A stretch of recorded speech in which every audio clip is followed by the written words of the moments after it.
Matt, my lemon's brown. Ew.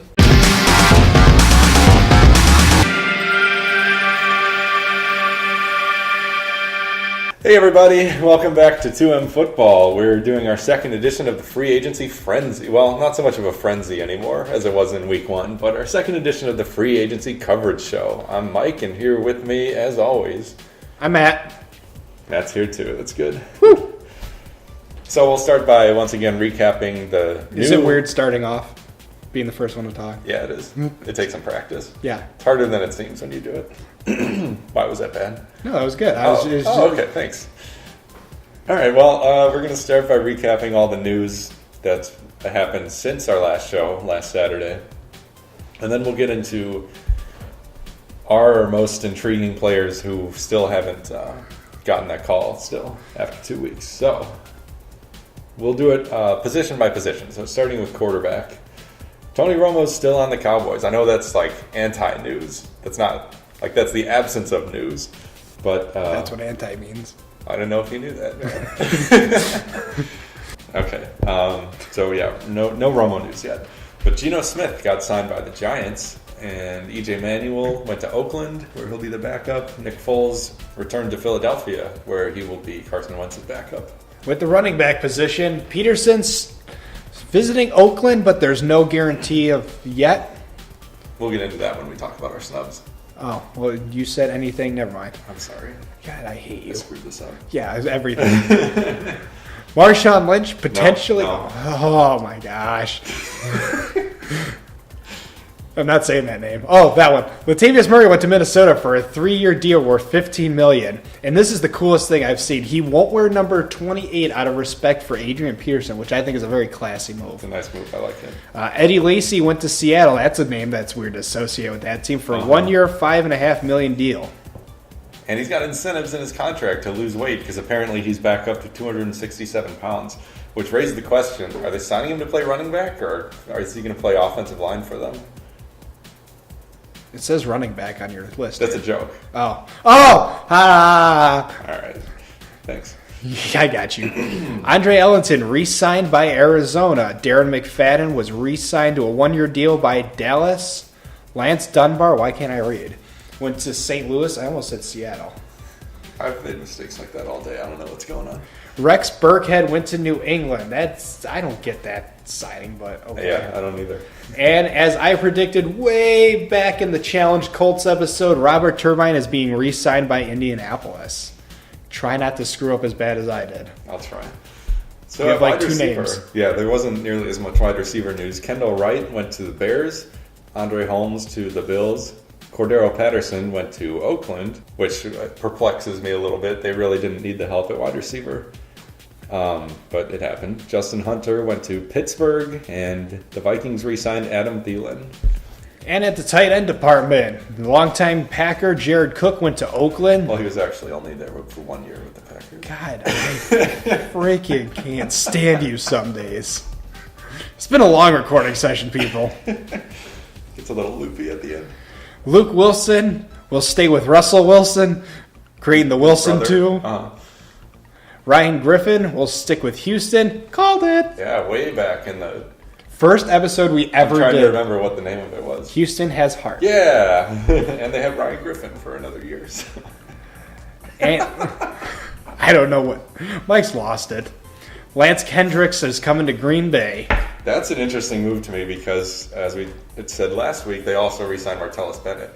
That's 2 tight ends they've signed in free agency. Seems 2 tight end sets? Right. I mean, yeah. No, they're going to run 2 tight end sets. Okay. I know. I get it. For a team that doesn't make a splash in free agency, usually signing up 2 tight ends is interesting when they still had guys like Richard Rodgers on the roster. Rodgers to Rodgers connection. Yeah, not anymore. Like Wilson I guess. to Wilson. Yeah, right. God, what is with these double names? Why don't you just get Richard Rodgers from Pittsburgh and have him on Aaron Rodgers? Oh yeah. They have a Rodgers to Rodgers to Rodgers connection. Maybe there's a guy named Kendricks that we don't know about, and that's why they signed Lance Kendricks, the tight end. That wasn't as funny as my Rodgers to Rodgers to Rodgers connection. Okay. Moving on to guard, TJ Lang, the former Packer, went to Detroit. He'll stay in the division, which is always interesting. DJ Fluker went to the Giants. That wasn't a fluke. We'll see. The Cowboys re-signed Jonathan Cooper, and the Dolphins re-signed Jermon Bushrod. Woo! And at right tackle, big exciting news. No, not really. There's only one move that's happened, and that was Jordan Mills went to Buffalo. Moving to defensive tackle, we talked about Dontari Poe in our Chiefs episode a few weeks ago. Jeez. And as we predicted, he left the Chiefs, and he got snatched by the Falcons on a 1-year, $8 million deal. Ah! Also, Benny Logan went to the Chiefs, which will fill that void left by Poe's leaving. Defensive end Connor Barwin went to the Rams for a 1-year, $6.5 million deal. That's an interesting move. Uh-huh. Frosty Rucker. Oh my God, that is an awesome name. I know. Frosty Rucker re-signed in Arizona. Hold on, I need to get my fantasy draft out. Super non Frosty Rucker. Super no. I love that guy. And outside linebacker, there is a bit of news. Jarvis Jones, the ex-Steeler, went to the Cardinals. Dayton Jones went from the Packers to the Vikings. That's To the another 500. introduced division. Dayton 500. Yeah. Yeah. No. Alex Okafor was signed by the Saints. And that just blew out the microphone. And the Packers re-signed Jaron Elliott. And DeMarcus Ware retired. That's Which sad. was sad to see. At age 34 only, he was still productive, but at least this way he's ending on a good on note. top of his game, I guess. Yeah. Inside linebacker. Finally, after all this time, we brought this up last time. Dante Hightower has been re-signed by New England, and they're locked and loaded. Yeah, that roster, they're so stacked. Just go look at their roster. You're going to be like, holy crap.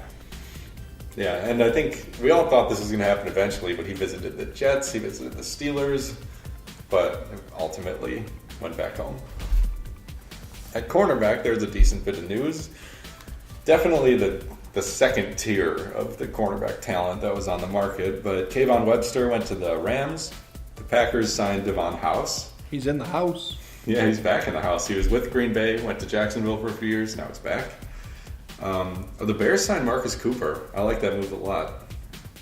The Vikings re-signed Terrence Newman. He's another one of these aging players who just isn't declining in talent at all, and it's really cool to see. Jets signed Morris Claiborne, took him away from the Cowboys. The Ravens took the Cowboys' other cornerback, Brandon Carr. That's a good sign for them. And a huge loss for Dallas. Yeah. Colts re-signed Darius Butler, and Seahawks re-signed Deshaun Shedd. All right, now I have the biggest news of them all. This is gigantic in Mike's opinion. Free safety, J.J. Wilcox went to Tampa Bay. And if there was a mic in my hand, I'd drop it. That is a big deal. He's a good safety. All right, whatever. And it's a loss for Dallas, which we forgot to mention. Oops. So now going back through to talk about our guys who were surprised have not been. Oh, this is where I yet. screwed everything up. This is where you screwed everything up, yeah, Matt. Yeah, well. How many times have I asked you if you wanted the Rams? You're like, oh no, I need you. I don't know. For the record, I never said I need you. My heart hurts. I don't know if it's a heart attack or because I was emotionally just compromised. We did just eat all that Dunkin' Donuts. Dunkin' Donuts. So there have been some Jay Cutler rumors that he might go to the Jets. That's still a good fit for me. And then you want to say your Peterson that you were clamoring for earlier? You were so excited. I wasn't excited. You're like everything in bold, and the word oak is in bold. Oh, you're right. I see. It's just less bold than everything else.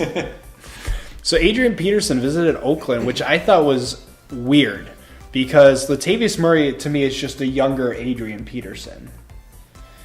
And then it's just that he's still on the market. I think it's because of the knee surgeries. Mm-hmm. Yeah, and before he got hurt last year in the few games he played, he had a very low average. And then plus the injury history, the age, it's like it's if you're gonna sign him, it's a very short, but it's like, will he help you now? Mm-hmm. Not will he help you in 4 years. For that reason, I think he's a good fit with the Raiders because, I mean, I'm not saying I agree with the decision to let Murray go, but now that that's the case, now that he's gone, I think Peterson fits really well because they already have the passing game, they already have a good offensive line, And if they can get just 1 year of even 75% of what Peterson was at his prime, it'll help this team a lot. But that might not pan out because apparently the Raiders are more interested in bringing Marshawn Lynch out of retirement. This makes no sense in my opinion. It's really weird Zero to me. sense.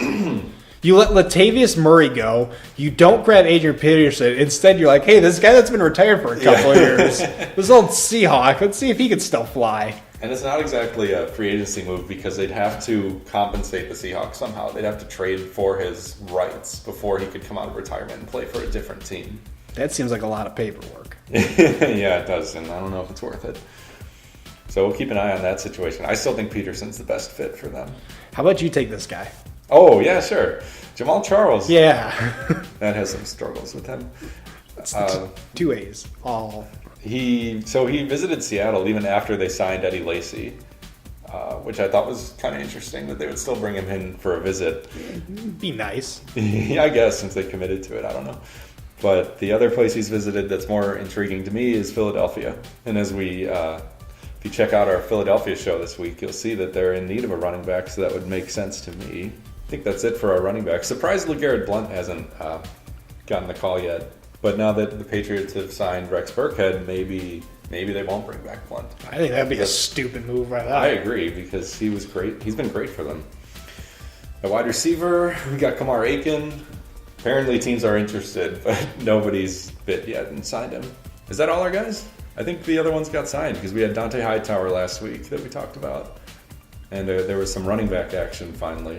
I think that wraps it up. Yeah, I think pretty much, yeah. Everything's calmed down, so now it's like all the excitement's down. Now it's just the little odds and ends. Mm-hmm.